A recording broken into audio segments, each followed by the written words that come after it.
Hi friends, మనం శ్రీశైలంలో ఖచ్చితంగా చూడవలసిన ప్రదేశాల్లో ఈ సిద్ధరామప్ప కొలను కూడా ఒకటి. ఇది కూడా చాలా విశిష్టత ఉన్నది. ఇక్కడే పదండి చూపిస్తాను, వెళ్దాం. మనందరికీ తెలుసు కదా ఫ్రెండ్స్, శ్రీశైలం అంటే ఏంది? భూమి మీద ఉన్న కైలాసం అని అర్థం. భూమి మీద ఉన్న కైలాసం అంటే ఋషులు, సాధువులు ఎప్పుడు ఇక్కడ నిత్యం తపస్సు చేస్తూ ఉండేవాళ్ళు. ఇప్పుడంటే మనం దర్శనాలకు వస్తున్నాం కానీ ఫ్రెండ్స్, ఒకప్పుడు కొన్ని వందల సంవత్సరాల క్రితం ఇక్కడంతా స్వామీజీలు మాత్రమే ఉండేవాళ్ళు. వాళ్ళు కూడా తపస్సులు చేస్తూ ఉండేవాళ్ళు. ఇప్పుడు మనం వెళ్తున్న ప్లేస్ వచ్చేసరికి తపస్సులు చేసుకునే ప్లేసే. కానీ ఒకప్పుడు ఎప్పుడో స్వామీజీలు చేసుకునేవాళ్ళు. కానీ ఇప్పుడు మీరు చాలామంది వినే ఉంటారు శ్రీశైల స్వామీజీ అని. ఇప్పుడు ఆ శ్రీశైల స్వామీజీ ఇక్కడ ఈ సిద్ధరామప్ప కొలనులో నిత్యం తపస్సు చేస్తూ ఉంటున్నారని చెప్పేసి ఇక్కడ జనాలు అనుకుంటున్నారు. అలాంటి స్వామీజీని మనం ఇప్పుడు కలవడానికి వెళ్తున్నాం ఫ్రెండ్స్. ఈ వెళ్ళే ప్లేస్ వచ్చేసరికి మొత్తం అడవి ప్రాంతం. ఇంతకు ముందు ఒకప్పుడు ఇలా ఉండేది కాదు. కానీ ఈ స్వామీజీ వచ్చిన తర్వాత ఆ కొండలన్నింటినీ నీట్గా అరేంజ్ చేసి ఈ విధంగా భక్తులు వచ్చి వెళ్ళడానికి కూడా అరేంజ్మెంట్ అనేవి చేశారు. వెళ్ళేటప్పుడు చాలా జాగ్రత్తగా చూసుకునే వెళ్ళాలండి. అంతా కొండ ప్రాంతం. మీలో చాలామంది వినే ఉంటారు శ్రీశైల స్వామీజీ యొక్క మహిమల గురించి. ఇప్పుడు ఒకసారి చూడుగానే రండి. ఇప్పుడు మీకు చూస్తున్నాను చూడండి ఫ్రెండ్స్. ఇక్కడ శ్రీశైలంలో సిద్ధరామప్ప కొలనులో ఒక చిన్న సెలయేరు కనపడుతుంది. ఒక్కసారి చూడండి, చాలా బాగుంటుంది. ఈ సెలయేరులో నుంచి ప్రవహిస్తున్న వాటర్ అంతా మొత్తం వెళ్ళేసి మన పాతాళ గంగలో కలుస్తాయి ఫ్రెండ్స్. ఒక్కసారి చూడండి, సెలయేరు చాలా బాగుంటుంది. మనం శ్రీశైల స్వామిని కలవడానికి వెళ్ళాలంటే కొండ మీద నుంచి కిందకి డౌన్లోకి నడుచుకుంటూ వెళ్ళాలి. వెళ్ళే దారిలో మనకి ఎన్నెన్నో విగ్రహాలు, ఎన్నెన్నో పూజలు జరుగుతున్న విగ్రహాలు, స్వామీజీలు ఎంతోమంది కనిపిస్తారు ఫ్రెండ్స్. ఇప్పుడు మీరు చూస్తున్నది వచ్చేసరికి కొండ కింద ఉన్న లోయలో శివలింగానికి ఎప్పుడు నిత్యం ఇక్కడ ఆ కొండ చర్యల్లో నుంచి వచ్చే వాటర్తో నిత్యం అభిషేకం జరుగుతూనే ఉంటాయి. ఇప్పుడు మీరు చూస్తున్నారు కదా, ఎన్నో రకాల ఇక్కడ నాగశిలలు, కృష్ణుడు విగ్రహం కానీ ఈ విధంగా ముందు ఇక్కడ మీకు కనపడుతున్నవన్నీ చిన్న చిన్న స్వామీజులు, ఇక్కడ ఉండే స్వామీజులు అలా ఏర్పాటు చేసుకుని అక్కడ ఎప్పుడు నిత్యం వారు పూజలు చేస్తూ తపస్సులు చేస్తూ ఉంటారు. అలా స్వామీజీలు తపస్సు చేసుకునే ప్లేసులు చాలా ప్రశాంతంగా ఉంటాయి ఫ్రెండ్స్. ఇక్కడికి వచ్చిన వారు మీకు మెడిటేషన్ చేసుకునే అలవాటు ఉంటే కనుక ఖచ్చితంగా ఇక్కడ ప్రశాంతంగా ఒక ½ అన్ అవర్ మెడిటేషన్ చేసుకుని వెళ్ళండి ఫ్రెండ్స్. చాలా మనసుకు ప్రశాంతంగా ఉంటుంది మీకు. ఇప్పుడే మనం శ్రీశైలం స్వామీజీ గారి దగ్గరకు వచ్చాము. వారి మాటలోనే విందాం పదండి ఫ్రెండ్స్. ఒక చిన్న రిక్వెస్ట్ ఫ్రెండ్స్, ఫస్ట్ టైం మన వీడియోస్ చూస్తుంటే కనుక లైక్ చేసి సబ్స్క్రైబ్ చేసుకోండి ఫ్రెండ్స్. మీరు లైక్ చేయడం వల్ల ఎంతో మందికి ఈ వీడియోస్ అనేవి రెఫర్ అవుతాయి ఫ్రెండ్స్.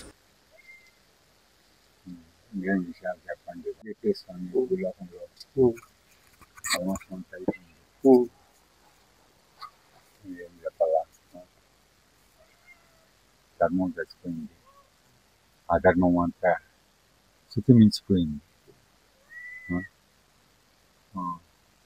కలియుగము కల్మషం అయిపోయింది. ఏమనేది చెప్పేది నాన్న. స్వామి, మీరు బయటికి రావట్లేదంట, అసలు ఎందువల్ల తెలుసుకోవచ్చు? ఇక్కడ ఎవరు లేరు, ఆ దీపాలు ఆడకూడదు. అవి జ్యోతులు నాకు దర్శనం ఇచ్చింది, ఆరం జ్యోతులు. ఇప్పుడు 7 ఏళ్ళు అవుతా ఉంది. అవి ఆరకూడదు. అందుకని నేను బయటకు తిరిగేది. ఆరోగ్య పరిస్థితి కూడా కొంచెం క్షీణించిందని చెప్పి జనం అనుకుంటున్నారు. ఆరోగ్య పరిస్థితి కూడా కొంచెం స్వామి గారికి వయసు అయిపోయాయి కదా. ఇక్కడ సరైన భక్తులు లేదు. అంత కైలాసంలో అంత కడుపులు దాక్కుండే వాళ్ళే కానీ భక్తి అనేది లేదు. కలియుగము ఈ విధంగా అయిపోయింది. భోగాలు అనిపించి రోగాల పాలు అయిపోతూ ఉండరు. అంతా మీకు తెలుసు. మా జీవితంలో ఆ సత్కాలంలో ఆహా, ఆ నీతి ధర్మం ఏడుందిగా బిడ్డ. ఇది నా లెక్కలు ఎత్తుకుంటే ఇది 3వ జన్మ అనిపిస్తుంది నాకు. నా వీరులంతా రాలిపోయినారు. అయితే భగవంతుడు నాకు ఈ జన్మం వద్దు అని ఒకే మాట, అనుభవించిందే చాలు. ఎన్ని అతిథులు ఉన్నాయి కలియుగంలో, కల్మషము, అబద్ధాలు, అన్యాయాలు, ఆక్రమాలు అంటే నాకు పట్టదు. ఇది జీవించేది కష్టము. ఇంకా ఈ జన్మ ఇది చాలని అంటే వాళ్ళు మళ్ళా నాకు మరు జన్మం ఇచ్చినారు. చాలా వరకు అందరూ మీకు ఆరోగ్యం బాగోగా చావు దాకా వెళ్ళడానికి వచ్చారని చెప్పి చెప్పుకుంటున్నారు స్వామి. చెప్పుకుంటారంటే వయసు అయిపోయింది కదా.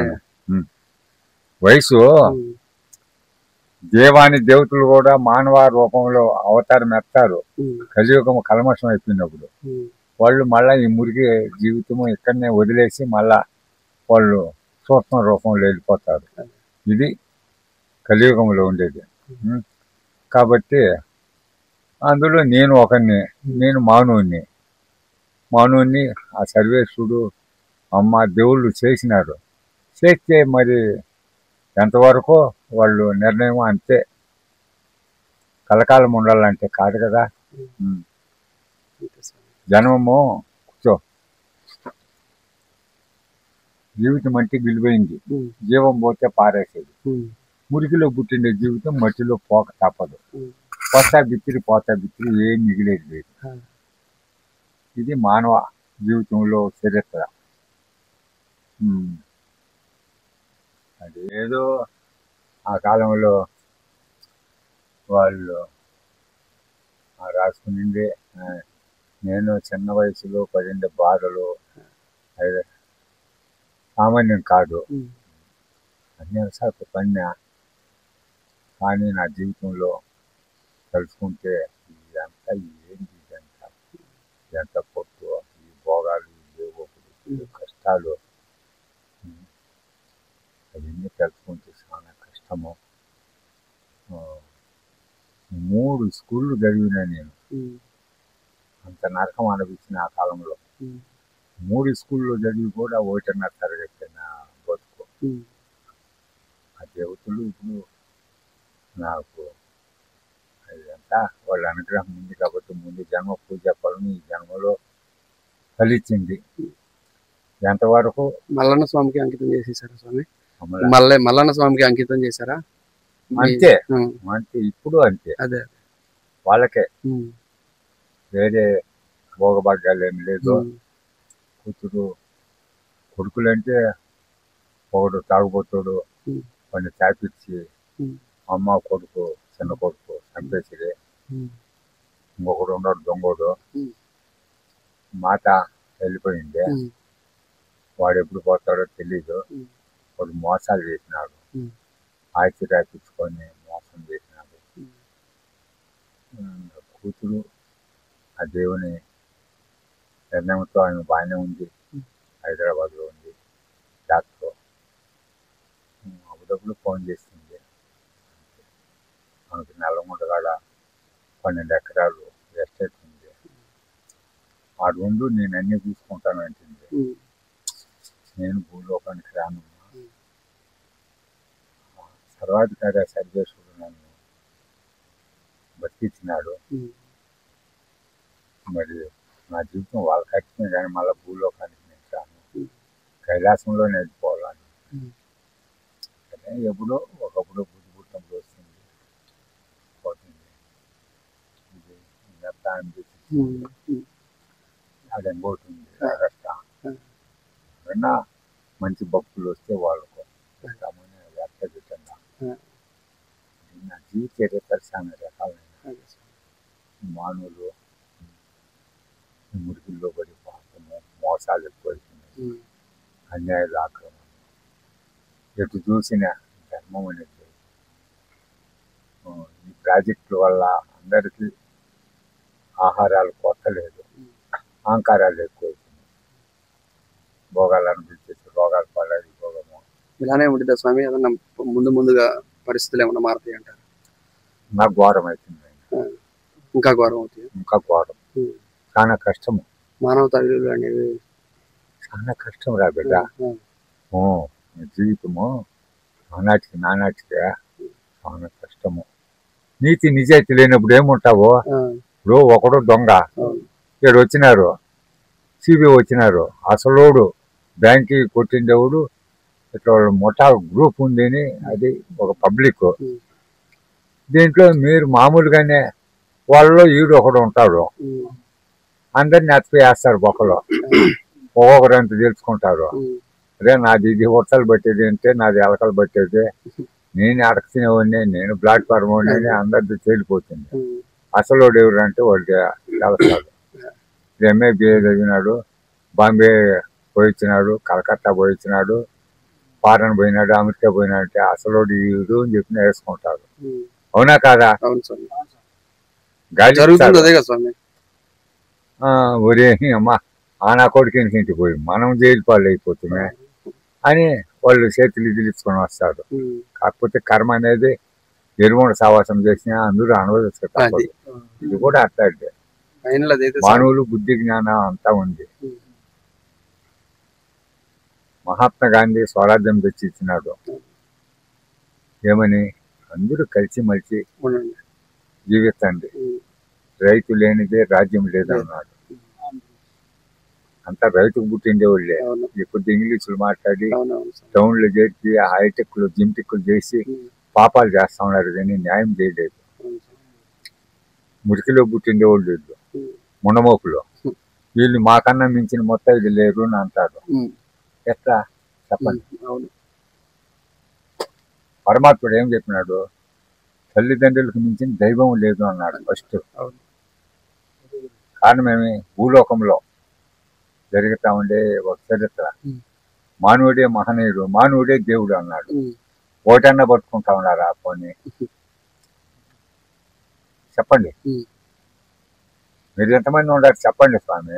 నేను చెప్పేది ఏదో పొగడ్తలు కాదు. అవును సార్. తల్లిదండ్రులకు సేవ చేసే వాళ్ళు ఉండాలా? ఇప్పుడు లేరులే స్వామి. ఆస్తుల కోసం చంపేస్తా ఉండాలి. అదే స్వామి జరుగుతుంది బాగా. నీతి లేదు, నిజాయితీ లేదు, లోకం ఇంతే రాని భోగాలు అనిపించు రోగాల పాలు అయినా చెంతలేదు, కానీ ధర్మాన్ని నీతి నిజాయితీని కాపాడదామనే వాళ్ళు లేదు. భూలోకం అంతా కల్మషం అవుతుంది పెద్దాల. ఏమని చెప్పేదిగా? నిజం చెప్పినంతో లేపేస్తా ఉన్నారు. మిమ్మల్ని చూసి మీ ఆశీర్వాదం తీసుకుందామని వచ్చాను స్వామి. ఇప్పుడు నిజం చెప్పిన లేపేస్తా ఉన్నారు. ఏం చేసేది? ఆ మాదిరి కల్మషం అయిపోయింది. ఆరోగ్యం అంతా బాగానే ఉందా స్వామి? ఇదే ఉండే కాడికి ఓటోటుగా ఉంది. అంటే సరైన భక్తులు ఉంటే వాళ్ళకి అప్పచెప్పదామని అనుకుంటే ఎవరు అలాంటి భక్తులు కానరాలేదు. ఇప్పుడు కష్టపడి డెవలప్మెంట్ చేసింది. ఈ కలికాలంలో ఇప్పుడు ఉండే ఆలోచన వేసుకుంటే 4-5 లక్షలైనా కూడా వాడికి ఇది కాదు. అటువంటి ఘోరమైన చోట్లో బృందావనం అయింది. ఇక్కడ దేవతలంతా తాండవిచ్చే పుణ్యభూమి, చాలా పౌరు ఎక్కువ. మాయ రోగాలంతా ఏడని మందులు ఇస్తే బాగైపోతాయి డాక్టర్ల వల్ల కానీ రోగాలు. మరి డాక్టర్లు అట్లా వాళ్ళు నా దగ్గరికి వస్తారు, వైద్యం చేసి తీసుకొని పోతారు. మరి అమ్మా నాయన వాళ్ళు అనుగ్రహము. ఎంత చరిత్ర కలిగిన పుణ్యస్థలము. ఎవరన్నా ఉంటే ఇది పాడుపడకుండా ఉండాలని నా కోరిక. ఎవరు కనపడలేదు. భగవంతుని అనుగ్రహం పొంది మళ్ళా మరు జన్మానికి మనకు మోక్షం కావాలని వాళ్ళు.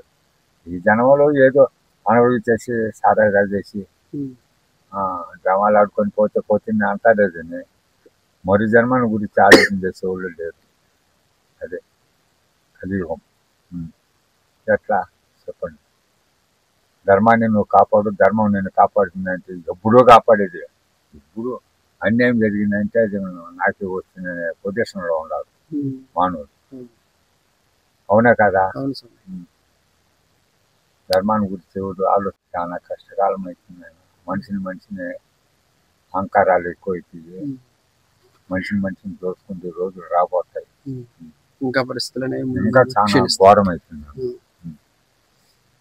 ఇది ధర్మాన్ని పాటించలేదు, గవర్నమెంట్ సరిలేదు. అంతా ఒకరి కింద ఒకరు దొంగలు అయిపోయి దేశము సత్యం తెచ్చుకుంది కదా. అయ్యా రామ, అన్నీ ఉన్నాయి సౌకర్యాలు, ఏం లేదు. వాన వచ్చిన ఏం తడవకుండా చేసేసినాం. ఇక్కడ ఏం లేదు. మీరు ఉండాలంటే కూడా భోజనం అరేంజ్మెంట్ చేసేస్తాను నేను. 20 మందికైనా చేసి పెట్టేంత ఓపిక నాకు అమ్మ నాయన ఇచ్చినారు. దానికి లోటు లేదు. నాకు ఇది తక్కువ ఉండేనే ఏమి లేదు. అంతే. నాకు తక్కువ ఉండేది భక్తుడు ఒకడే. నాకు సేవ చేసేది వద్దు. మీ వాళ్ళు వచ్చిన వాళ్ళకో నాయన షాయి పెట్టుంటే పెట్టించేవాడు కావాలి. వాళ్ళకి ఏదో మంచి చెడ్డ నాయన అంటే నాయన మీకు ఇక్కడ ధ్యానం చేసుకోవాలంటే సౌకర్యాలు ఉండాలి, భోజనం ఉంటుంది, టీలు ఉంటాయి, సమాధానాలు చెప్పడం, సల్లంగా వాళ్ళు పంపించేవాడు కావాలా. శివుడు అన్నీ నేనే. డ్రామాలు ఆడాలా, కథ రాయాలా, పాట పాడాలా, అన్ని డ్రామాలు నేను ఆడాలంటే ఆడవుతుంది. వయసు అయిపోతా ఉంది, కష్టాలు ఎక్కువ. న్యూస్లో 108 సంవత్సరాలు అలా అని అంటున్నారు గురుగారు. ఏమన్నా కానీ నాన్న నాకు ఆయనతో సంబంధం లేదు. నాకు అమ్మ నాయన వాళ్ళు అనుగ్రహం ఇచ్చింది నాకు గొప్ప విషయం. నాకు ఈ జీవితం వద్దును అనుకున్నా. ఇది అంటే కొండ డూప్లికేట్ పైకి కాదు, చచ్చిపోతామని చెప్పేసి డూప్లికేట్ కాదు కాబట్టి ఒరిజినల్ పాయింట్. శ్రీశైలానికి అంతా తెలుసు, ఒకే పాయింట్, ఇది అర్థం చేసుకోండి. నా పేరు శ్రీశైల స్వామి. మా అమ్మ నాయన వాళ్ళు అనుగ్రహించి స్వామిని చేసినారు. శ్రీశైలానికి స్వామి అయినా పర్వాలేదు, ఒప్పుకోవచ్చు. మా అమ్మ నాయన కూడా నేను స్వామినే. అంత ప్రేమతో వాళ్ళు నన్ను జన్మం ఇచ్చినారు కాబట్టి వాళ్ళంటే నాకు దుఃఖం వస్తుంది. మరి వాళ్ళ గౌరవాన్ని నిలిపేదానికి నేను ఉండేది. అంతేగా స్వామి. బ్రహ్మ విష్ణు మహేశ్వర వాళ్ళు నాకు దత్తాత్రేయుడు కాడ ఎవరు దర్శనాలు ఇవ్వలేదు, నాకు వీడు ఇచ్చినారు. మా అమ్మ నాయన వాళ్ళు ప్రాణాన్ని కాపాడుకొని వాళ్ళు వీటికి తెచ్చి ఇది చేస్తే తలనేలా లేవాలనుకుంటే అప్పుడు ఇచ్చినారు దర్శనం.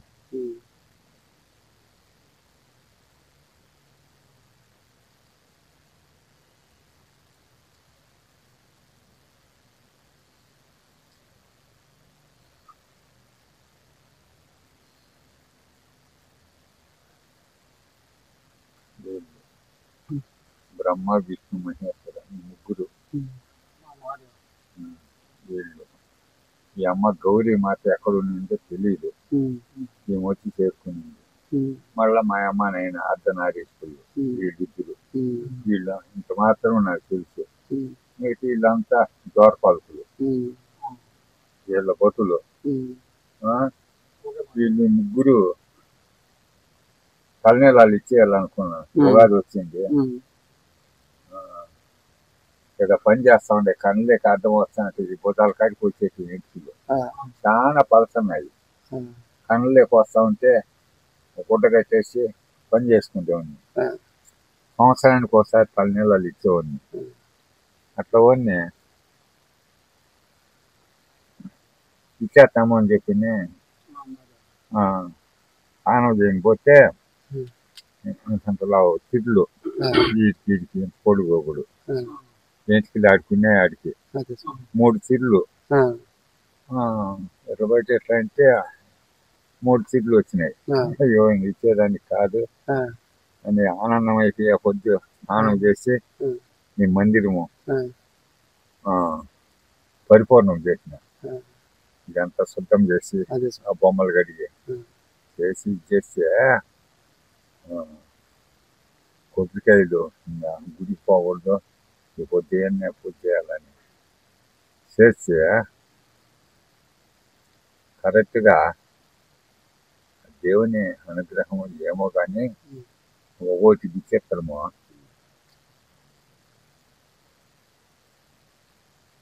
ఈ పాత్ర అంతా కాయి మేము కూడా కొబ్బరి చెట్లు నా భూమిలో నాటా, బాగా 2 మట్లు పూడికా, పక్కన ఏరు ఎరగాసినాయి. వంబాలు మొయ్యలేక వంబాలే కిందికి వస్తుపోయినాయి. అట్లా కాపులు కూడా కాసినాయి. ఇంతలా కాయ ఒకటి కూడా చూడలేదు. ఇంత సైజు ఈ సైజులో వచ్చినాయి. మొయ్యలేక వంబాలే కిందికి పడిపోయినాయి. ఇట్లాంటివి కూడా నేను చూసినా కానీ ఇంతలో కాయ నేను చూడాల. నేను నిన్నసామాను వ్యాపారం చేసి ఎన్నో జాతరలో తిరణాలు చూసిన కానీ నా కంటికి ఇంతలో కాయ కనపడాలి. ఇక్కడ శ్రీశైలంలో టెంకాయలు అమ్మేవాళ్ళు నాకు తెలుసు. నేను పోతే నాకు మంచి కాయలు వేసేస్తారు దేవునికి.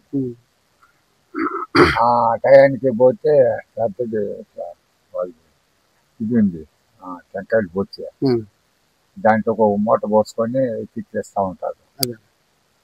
అప్పటికైనా కానీ అయిపోయినాయి. సంచి ఇప్పి పోసినాడు. 2 కాయలు దొలుకొని అట్లా వెళ్ళిపోయినాయి దూరంగా. ఆ 2 కాయలు ఎత్తి నాకు ఇచ్చినాడు. ఒకటి పెద్దదే, ఒకటి చిన్నది.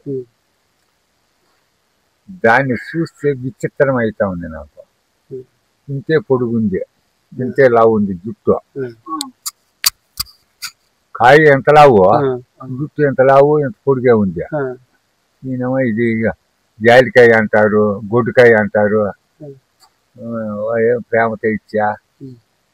ఏమో ఇచ్చినారు దైవ నిర్ణయం అని చెప్పిన వచ్చి ఇక్కడ పూజలు చేసి కొడితే కరెక్ట్గా ముక్క పోకుండా 3 ఉప్పులైంది ఆ కాయ. నా కొళ్ళు జలపరిచింది. ఏం చేయలేదు గుడ్డకాయ అనుకుంటుంది. అంత పెద్ద కాయకి పదటగా ఎంత మందమే ఉంది కొబ్బరి కాయ అంతా. నీళ్లు మట్టుకు ఉండాలి. ఆ బొమ్మల కాడ పెట్టింటే అవి అంతేలే ఆ పొగ రాస్తేనే ఇక్కడ దోమ దొట్టలు అంతా వెళ్ళిపోతాయి. అందుకనే నేను మంటేస్తా. ఆ నీళ్లు నేను ఇప్పుడు పోసుకుంటా. పోసుకొని పూజ లేకపోతా. అవి పెట్టింటి అప్పుడు ఇట్లా సెల్ ఫోన్లు లేవు. ముందు ఫోటోలు తీసింటే భలే బాగుండు. ఇట్లా ఆయన మాదిరి చిన్న బిడ్డల మాదిరి కనిపిస్తున్నాడు నాకు. ఆ ఉప్పుల్లో ముక్కలు పోకుండా 3 సమంగా ఎట్లా పగిలినాయి. ఇవి సగమా ఎట్లా పగలుతాయి. నిల్లుని కరెక్ట్గా పగలుతాయి. ఈ 3 ముక్కలు పగిలినాయి. శ్రీమూర్తులు అంటే అప్పుడు అంతా ఆనందం చెప్పేదానికి లేదు. ఇదే విషయం అని అనుకున్నా. అప్పటి నుంచి ఆ జ్యోతులు ఒక జ్యోతి ఉండింది. 3 ఆరకుండా ఎన్ని రోజులు ఎన్ని సంవత్సరాలు అవుతుంది స్వామి? 7 అయిపోయింది.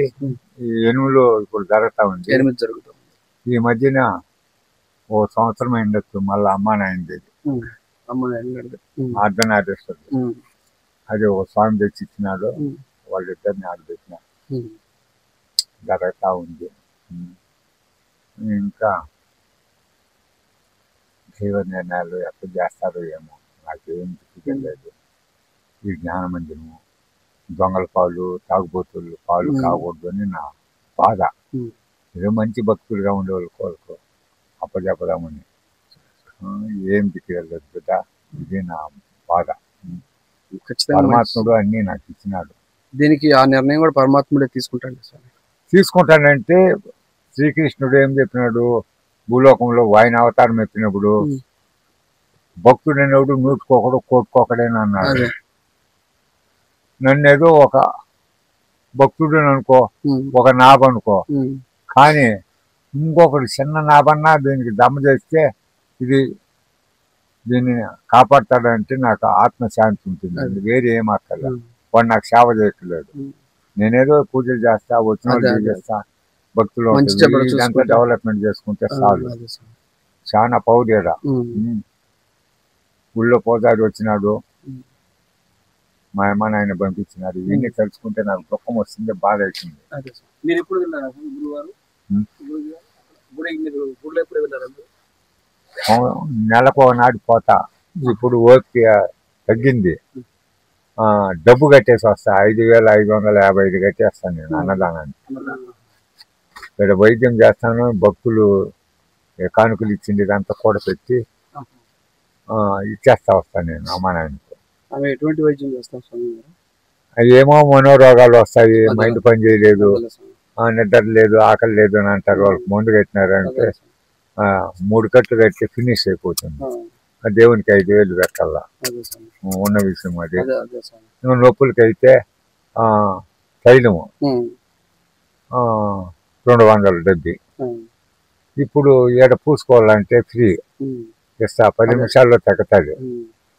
పార్సల్ తీసుకొని పోవాలంటే 200. దాంట్లో ఉండే ఏడ ఇది. ఇంకేదైనా గ్రహ దోషాలు, శని ఇట్లాంటివన్నీ, ఏలినాటి శని ఇట్లాంటి గ్రహ బాధలు ఏమైనా ఉంటే నిమ్మకాయలు జపం చేసేస్తాను. పూజకి వచ్చి 600 పెట్టాలా. వాళ్ళకి ఎన్ని కోరికలు ఉంటే ఒకటి.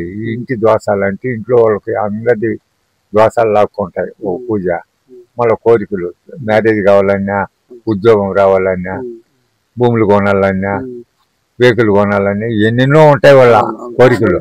కోరికకు ఓ పూజ పెట్టుకోవచ్చు. అన్నీ ఓ చోట దేవుని కాడ పెట్టుకొని వాళ్ళు ఇంట్లో పూజ చేసుకుంటే ఆ గ్రహాలన్నీ లాక్కుంటాయి.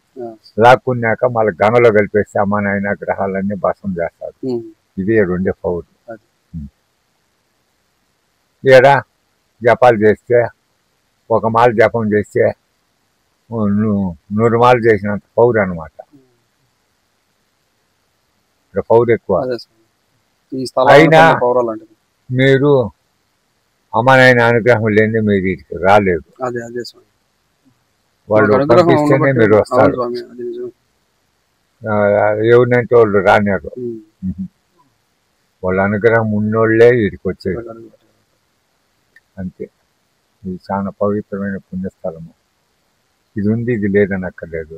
మరి మీకు తిండి ఆహారం మీరే చెప్తాం లేదా, మీ అట్టోళ్ళు కూడా పెడతాను. ఇప్పుడు మీరు వచ్చినారు కాబట్టి మీరు కాఫీ తాగాలన్నా కాఫీ ఇస్తాను, టీ కావాలన్నా టీ ఇస్తాను. ఇబ్బంది ఏమీ లేదు కదా స్వామి. అదే మళ్ళా చూడు, ఇబ్బందులు లేదు. మనం బట అది స్విచ్ వేస్తే లైట్ మలిగినట్లే, అంతా గ్యాస్ అంతా మెయింటైన్ చేసినా కాబట్టి ఏమి లోటు లేదు. మీకు ఈడ ఫ్రీగా ఉండాలంటే కాఫీ తాగాలంటే కాఫీ ఇస్తా, టీ కావాలంటే టీ ఇస్తా, ఉండే మాట. బ్రూ కావాలంటే బ్రూ ఇస్తా, మీరు ఏం కోరితే దీన్ని పెట్టేస్తా. ఇది నా సంకల్పం. నేను సేవకుడిని మాత్రమే, నాకు వేరే కోరికలు ఏమి లేవు. మానవ సేవే మాధవ సేవ. అది ఒకటి పట్టుకున్నా మా అమ్మ నాయన, నా జీవితం మీకు అర్పితమని అన్న. ఇంకే ఏం కావాలా? ఈనాడు 20 ఏళ్ళకు ముందే నాకు సత్యవాడు ఉండే. ఇది పబ్లిక్ విషయం ఉండే కంటే లైఫ్ పోలేదు. నా వస్తువులన్నీ అట్టే ఉన్నాయి. నేను ఎన్ని దేశాలు తిరిగినా అవి పోలేదు చూడు. అవి ఎట్లా ఇదైందో ఏమో నాకు అర్థం కాదు. నేను ఈ బ్యాగ్ ఎత్తుకొని అరణ్యంలోకి వెళ్ళిపోయినవాడిని. ఆ వస్తువులు ఎట్లా ఇదైనాయి ఏమో నాకు తెలియదు. ఇక్కడ చేరినాయి. నాకు సూర్యుడు దర్శనం ఇచ్చినాడు. సత్యవాడు పోయింది. యమధర్మరాజులు చూసిన, శివభక్తులను చూసిన, జీవాత్మ పోయేటప్పుడు నాకు అగ్నిదేవుడు, గంగాభవాని ఎట్లా దేవతలు నాకు దర్శనం ఇచ్చినారు. వాళ్ళు ఇచ్చి మనం వేయలేదని చెప్పకూడదు. ఆనాడు వాళ్ళు ఇచ్చినారు కాబట్టి పొద్దున్న నేను పేపర్ చదువుతా. నాకంటే అక్కర్లేదు. పేపరు నేను చదువుతాను. మీ గురించి కూడా పేపర్లో కూడా వేశారు స్వామి. 6 నెలల క్రితం కూడా వేశారు. తర్వాత 9 నెలల క్రితం కూడా న్యూస్ వేశారు. 108 సంవత్సరాల దాకా జీవించి ఉన్న మరో మల్లికార్జున స్వామి అని చెప్పేసి. ఏమో నాకు భూలోకం నేను రాలేదు.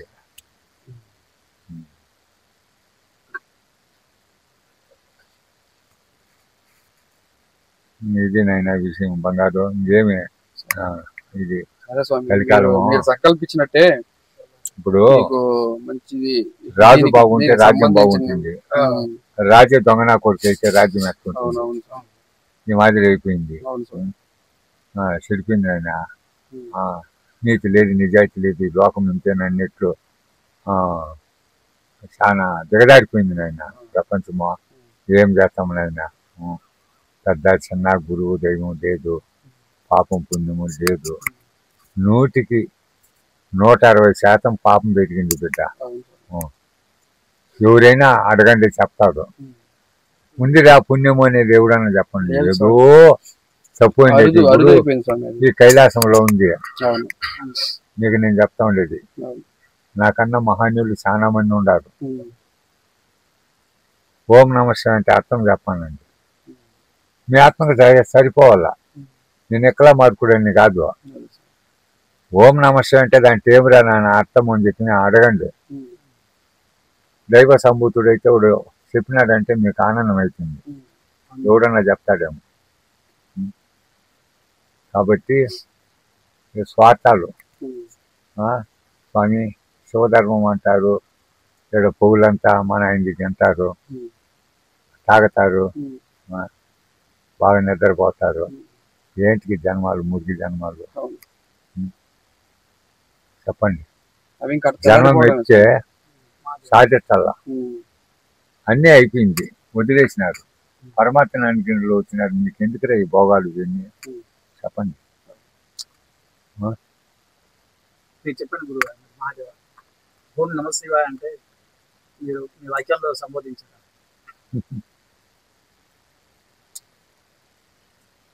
ఓం అంటే ప్రపంచమంతా పుట్టింది.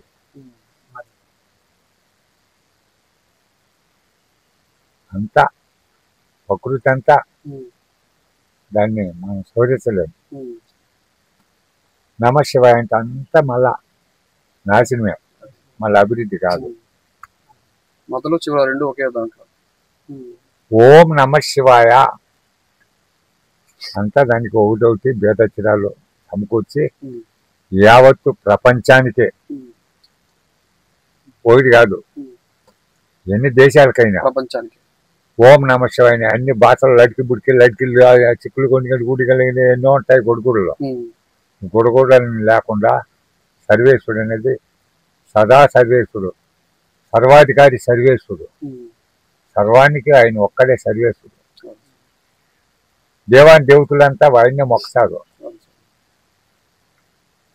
అందుకనే సర్వాధికారి సర్వేశ్వరుడు, వాని పేరే సర్వేశ్వరుడు. సర్వము ఆయనలోనే ఉంది